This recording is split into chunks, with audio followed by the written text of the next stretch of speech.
So look, Saturday reinforced Texas Tech is the best team in the Big 12. I don't think there's any doubt about that. It's Tech and everyone else. We now have statistical proof that Texas Tech can win a national championship. And this actually came from one of the guys who is, I would say, he's kind of a Big 12 hater. Realist, but realist sometimes to a fault that to me makes him feel like a Big 12 hater. But who is Tech's biggest challenger? Let's talk about that as well. Look, the reason, very easy to come to this conclusion after watching a 42-17 win over Kansas for Texas Tech. We're again, kind of like the Houston game, like spotlight, night game, everyone's watching, everyone's wondering, can this team actually pose a real threat and a challenge? And Texas Tech just sort of rolls through it. Pushed a little bit more in this one, for sure. But most of the core tenets of a 2025 Texas Tech win were there. Defensive line dominated. They had 9 sacks. I mean, that speaks for itself.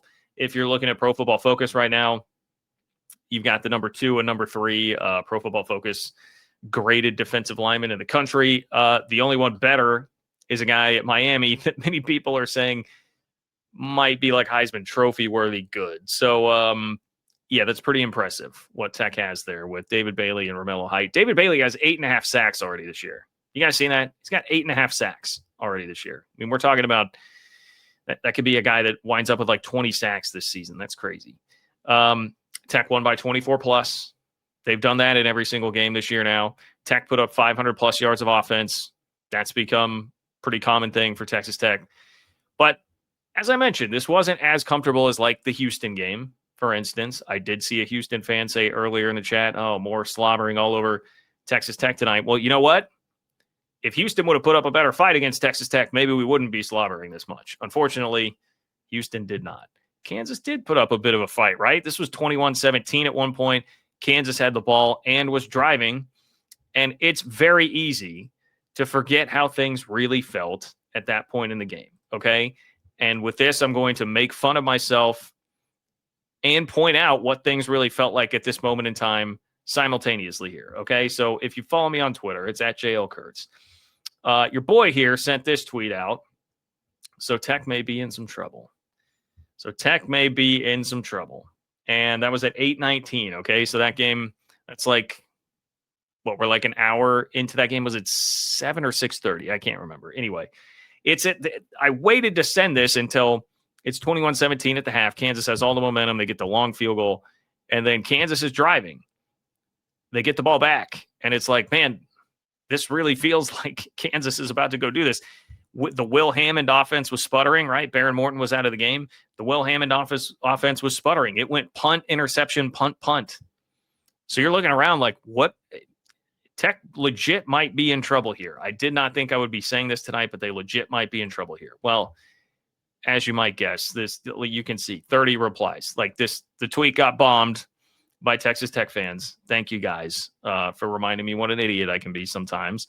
It's much appreciated. Sometimes you need a little reminder of that, but that is how it felt in the moment. It was like, dude, it looks like Will Hammond just doesn't have it, and they don't have the answers. They just started handing the ball off, and they just started making Will Hammond run the ball. That was it. And to me, that's like emblematic of why Tech is where they're at. They have multiple ways that they can beat you. Hey, Baron Morton passing game, not there right now. Morton's out. Will Hammond having a horrible night throwing the ball. Another opinion of mine that looks stupid now that I mentioned yesterday, that Will Hammond is definitively the better quarterback. I still do believe he has a higher ceiling, but you can now see where the floor of Will Hammond is versus where the floor of Baron Morton is, and there's clearly a wide gap there. But all Joey McGuire and company have to do is say, well, wait, hang on. Cameron Dickey, 7 yards. Cameron Dickey, 24 yards. Will Hammond, 14 yards. Will Hammond, 20 yards. Touchdown. Here we go. We can just run for 372 yards. In the second half, Texas Tech had 208 rushing yards. It was almost the entire yardage that the offense gained in the second half was on the ground. So they just made a commitment to do that and let it go. Tech can mash you on the ground. Their defensive line, like that defense, can clearly go out and win you a game. I mean, the D-line can definitely do it on its own. If Tech wants to be lights out and throw for 350 or 400 through the air, Baron Morton has done that a couple of times this year. They've got the weaponry to do that. Like, it just doesn't matter. Tech has so many different ways to beat you. And that is why Texas Tech is definitively the best team in the league, because other teams run into a situation like that against Kansas last night, and they're not going to be able to stop the bleeding. They will be in a dogfight, and in many cases would lose. Texas Tech turns it into a 42-17 win, right, with relative ease. They get in that moment. They're in a moment of panic there. Doesn't matter. And I shouldn't say a moment of panic. They get into a moment of trouble, and it doesn't matter. They can be calm, just figure it out, press some other buttons, because they have so much talent and so many other ways to beat you. And when you're that type of a team, I think a lot of people wonder, like, okay, Texas Tech is clearly best in the Big 12, but John, are they national championship level good? Like, can this team win playoff games? My take initially was, hey, I don't know if Baron Morton really can when you go up against a defense that good. We will see, okay? But I will admit, I was surprised to see Bud Elliott from the Cover 3 podcast tweet this out earlier today. Also, he works for 24/7 and CBS Sports.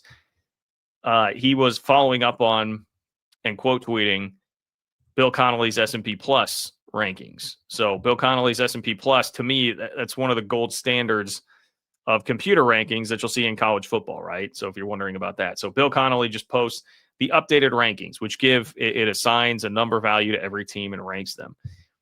Bud Elliott points out the difference between 1st and 17th in these rankings is just one score. So like one touchdown.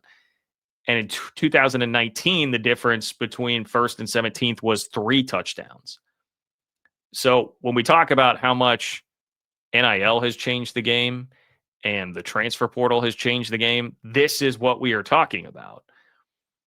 It really has increased the amount of teams that have a legit shot here. And it's made it, while you still have your powers up at the top there, it's made it much more interesting. SEC rosters, you can't hoard second and third teamers the way that you used to be able to. There's more spread out talent throughout the sport.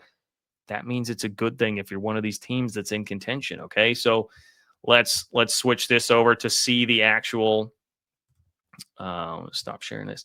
Let's switch this over to see the actual rankings now, so we can see where Texas Tech fits in here. Because okay, John, you're telling me everybody's close, and that's Bud Elliott there, who's a guy that's been. It's not like he has a Big 12 axe to grind, but he is just a hyper realist and very much abides by the blue chip ratio and talent on rosters and all of that. And he was someone, I mean, Tech fans, I saw you getting after him the other day because earlier this year, like in the offseason, he actually was somebody that was like, hey, the transfer portal wasn't actually that good this year. So I don't know if I believe in Texas Tech because there wasn't that much talent in the portal for them to snatch up. Like, this has been a guy who has been very, the Big 12 never has enough talent to do this type of thing. But now he's saying, hey, look, between 1 and 17, everybody's so close. So many teams have chances. All right, well, where does Texas Tech fall on that? Here you go. Texas Tech's number 4 right now. Texas Tech is number 4. So the guy who has been the most Big 12 can't do this, Texas Tech can't do this, is now saying, well, actually, it looks like a bunch of teams can. And Texas Tech is near the very top of that list. Texas Tech at number 4, behind only Indiana, Oregon, and Ohio State.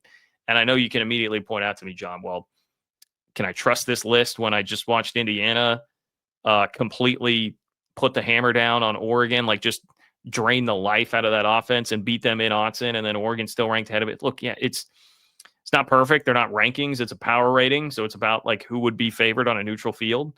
But that makes this even more impressive. Like, this isn't about like so much like merit and ranking and accomplishment. It's like, who do they think has the most talent and is actually the best on a neutral field against somebody in Texas Tech's number 4? Look who they're just in front of: Texas A&M and Oklahoma, and Texas down there at number 10. I mean, that to me is very significant. Okay.